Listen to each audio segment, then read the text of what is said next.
mu mashengero 888 ari mu Burundi, izirenga 700 zose ziri mu njyana. Ega niba waba utari mu njyana haje impande yawe hari bari mu njyana.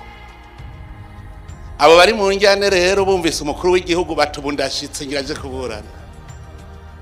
Murumvise yuko ntaje guca imanza, mugabo nagira mbaza mwebwe ngaho muri ndongozi z'abashengero yanyu munaniwe gutora umuti wo mwishengero urongoye washobora gutwara igihugu, none mwatorewe iki?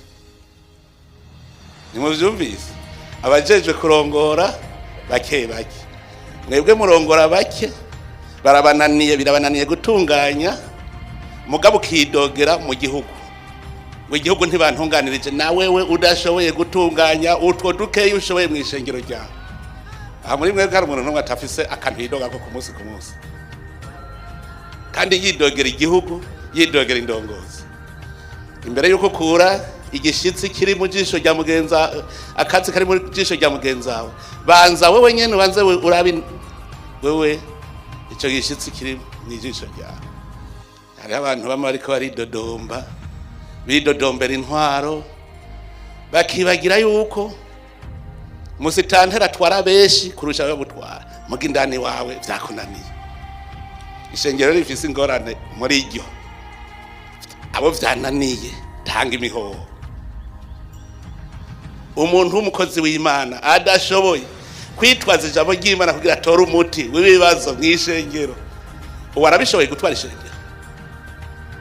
Ntavyashoboye. Igihugu murashobora kukibura mukibona uko ibicumuro bibaye vyinshi mu gihugu, Imana iravuga iti okay, none murashika ko mucidodombera gavyerekana ko utarashika, mutubadarije ducumura irakitwambura nta gisivya nabo ngwicacanye muri ntikirigmo nogoza sinzoba yirukana. Muri yumvira muti mbega iyo haca haza Yona akababwira ati muragabe bagabo barabaka igihugu ikizwa nimubaherana, murigira muvyumvira ngo mbebe ugiye baca bakizwa, Imana yacihindura umugambi. None yakibatse uko basenga ibigirwamana. Mwene utwo tubazo nitwo uriyumvira, none ko Imana ari umunyakigongwe, wisubiye ko iragira ikigongwe. Sinabwiye ko twebwe imigozi Imana yatuboshe ayibohoye, kandi mwamubibona murabibona. Erega naho harabidodomba urafise